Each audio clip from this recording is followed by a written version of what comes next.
Howdy once again, it's tubalcain, your YouTube shop teacher, and I'm standing here next to my Walker Turner drill press. It's a small, sensitive drill press, half-inch chuck, and it's been featured in many of my other videos. And just a minute here, I'm going to give you a list of those videos if you want to go back and review them.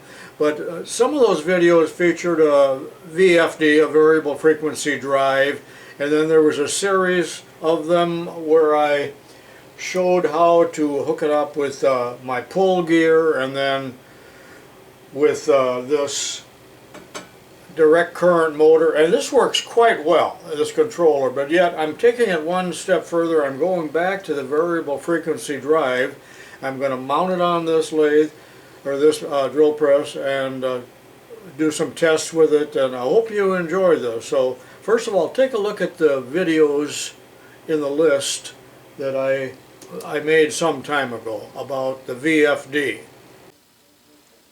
Here are 7 videos that I did several years ago where I mounted a variable frequency drive on one of my other drill presses, so check these out if you have not already. And here's a list of yet 7 more that I did more recently, and these were in regards to the Boyce crane drill press that I'm dealing with today, and various setups. And you might find some of these interesting. Pause your video if you need to read this, and you can look these up according to the tips number. This is the setup that I made in a previous video, and it's very successful. I'm really hesitant to even disassemble this, but yet I have a brand new VFD to put on there that was given to me by Palmer, and I am going to do that. But this just works great because we got on and off, we got reverse, we got variable speed, and up on the top here out of camera range is a tachometer, so I know exactly what's going on. But it's going to be an easy transition to switch this to the other type of drive, and if that's not successful, I will move right back to this, which will not be very difficult at all, and I'll tell you why. From this view here, you can see that I've lowered the head a bit, that much, simply because it's more within camera range and it's going to photograph a little bit better. But all I have to do here is to remove this, and that's clamped with a hose clamp, which you might have seen from the other view. Remove the belt, and then by loosening 2 bolts, I can slide the entire motor off of the machine as held on by 2 rods. You'll get a better view of that in just a minute when I show you the other VFD assembly. So I'm going to do that off camera. It's kind of heavy, but I think I can handle it.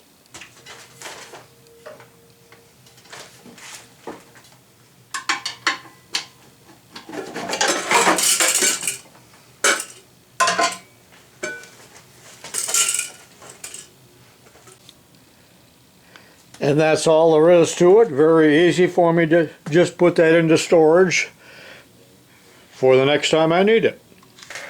Now, 6 months ago at my meet and greet, Palmer Moynihan from Fort Worth, Texas gave me, or we did some horse trading too, so I'm not sure which it was. But here we have the bracket from a genuine Boyce crane that is identical to the one I have over there. At least I hope it is. We'll see how it plugs in with these 2 studs. And it's already mounted with switches and the speed control, the motor, and the variable frequency drive. And I'll show you this from the rear. Alright, spinning it around and looking at it from behind, you can see here that we have, or I have, a Rockwell motor, 3-phase, 1750 RPM, and it is a 3/4 horse. It's an enclosed motor with an external fan. Now that could be problematic as far as cooling if this is running at slow speed, but my drill presses are only used for intermittent purposes, so I don't think it would ever overheat. But my point there is that the fans are designed such that they will cool the motor when it's running at its rated speed. He also included a 4-step pulley. Now there is a little chip here, so I hope that it is in balance. But this was all pre-mounted by him and rewired. Isn't that a beautiful job?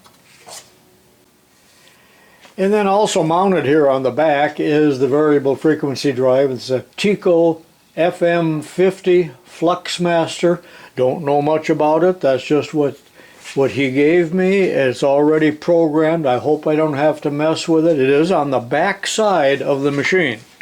So I will do all the controlling from the front side unless I need to reprogram this, and he did give me the manual for it, I believe. I think I got the manual over there.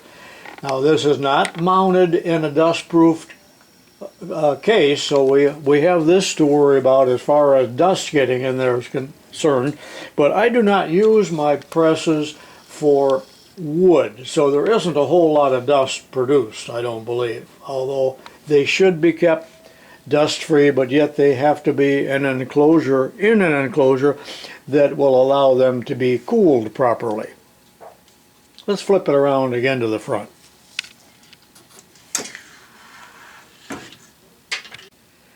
And Palmer had it wired with a nice heavy cord. I'm glad of that. It looks like there's about 8 feet worth of it. Where he came up with this genuine Boyce crane bracket, I do not know. But I just measured it across here and it should fit. This part up here is for the guard, and I never did have a guard for that drill press. Of course I bought it used, and it probably was made in the 40s. I'm not totally sure why he wired this with 2 switches. So we got a switch here, we got a switch here. Cutler hammer, heavy duty. This looks like it's just a light switch. But there's an outlet here, so that's quite handy to plug in the wall wart, and the purpose of this is the power supply for the tachometer. So I'll plug it in there, and this will turn the power on. And then it also can be turned on and off here. And that's probably the switch that I should use when I actually operate the drill press. It's on forward right now. And it has a reverse. Now I put a little magnet on here temporarily. I had it farther on the outside here with some of that vile black gunk that electricians use. I call it blackjack. I'm not sure what it is. But that will spin off due to centrifugal force when it's in the outer position, so that's why I moved it into the hub. And this is the little Hall detector. So when I turn this on, and this is in the correct position near the magnet, of course, it's going to read the RPM. And I have a magnet already mounted on the other pulley on the drill press. Watch the readout now when I put the Hall effect detector near the magnet.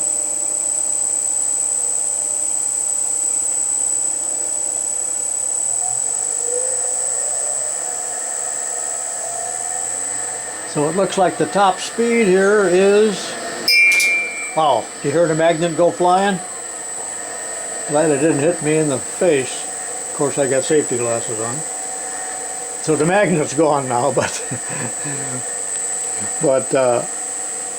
we were running over 2600 there, and I forgot what the slow speed is. We'll see what that is when we get it mounted properly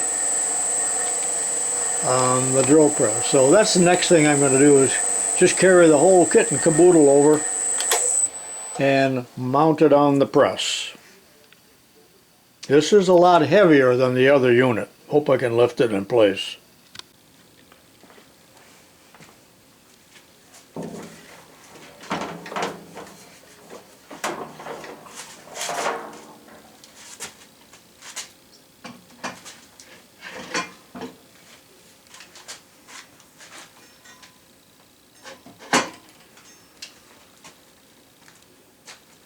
Fit like a glove. Surprisingly enough, the position of the pulley on the motor shaft here is even correct, so I don't even have to modify that. But let me show you what I need to do next. This is the temporary setup that I had for the tachometer with the DC motor. So this is just a handy box here that's put on with a wire tie. So that'll, matter of fact, that'll slip right off because this is tapered. But I need to take off this Hall effect sensor that is fixed onto the box here and switch it with this one that Palmer gave me. So just a matter of taking this off. There's just two thin nuts and putting this one on. They look to be identical, and you can see the magnet that I have on that pulley, and that's been on there for actually for years, and it's held on with epoxy perhaps. I don't remember exactly what. Maybe it was the one they call JB weld. So I'll go ahead and switch this off camera. Alright, the Hall effect switch is mounted, and it needs to be within about 1/4 inch of the magnet. No big deal. Make sure the machine is unplugged when you work around the belts and the pulleys. Now I routed this up through a wire tie here and then another wire tie here so that the wire will not get tangled with the belt. So that's ready to go. Now let it be noted that when you install one of these, first of all, polarity is a factor as far as wiring this up to your battery or whatever your power source is. So make sure you do that. Also, the magnet, the polarity of that, I guess you could say. In other words, the North Pole or the South Pole, I don't know which one it is, needs to be in proximity to the switch. So if it doesn't work, you might have to flip the magnet. Ask me how I know that. Okay, I plugged it back in. It's ready to go. Let's test it. The wall wart is plugged in, and I'm going to use that switch strictly as the on and off for the readout, and this will be the motor switch. On she goes. Now again, that RPM there is going to be the spindle speed, not the motor speed. And I'm not even going to show you what goes on back there on the VFD. That's been covered in so many other videos.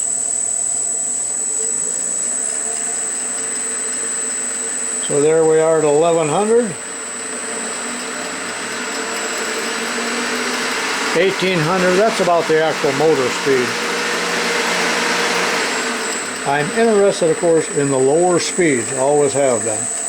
I'm on forward here. My idea is to never go right to reverse. You need to go to...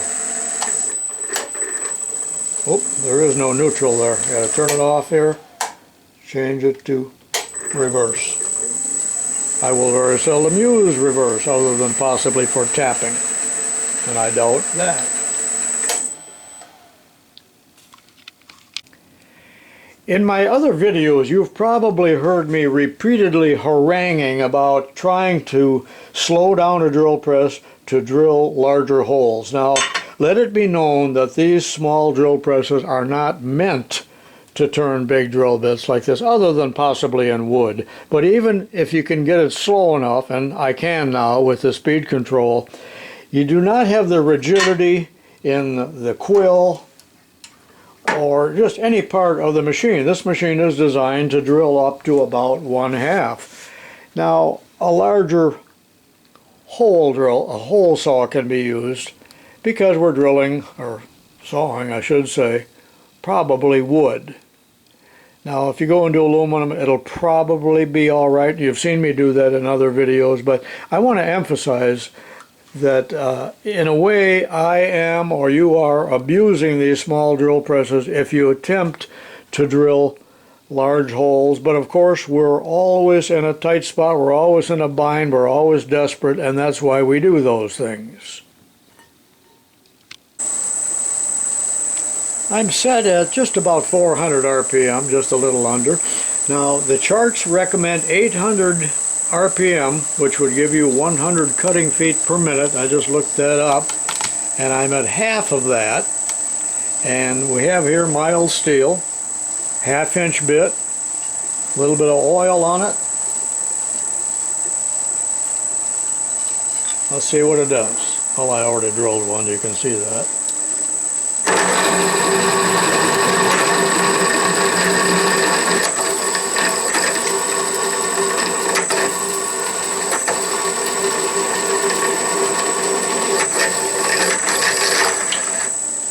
And it seems to have plenty of torque. I'm sure I could have stalled it if I really forced it. Looking up into the pulleys, I am at the second from the bottom pulley, so there's plenty of wrap on both pulleys, so I really didn't have to worry about the belt slipping.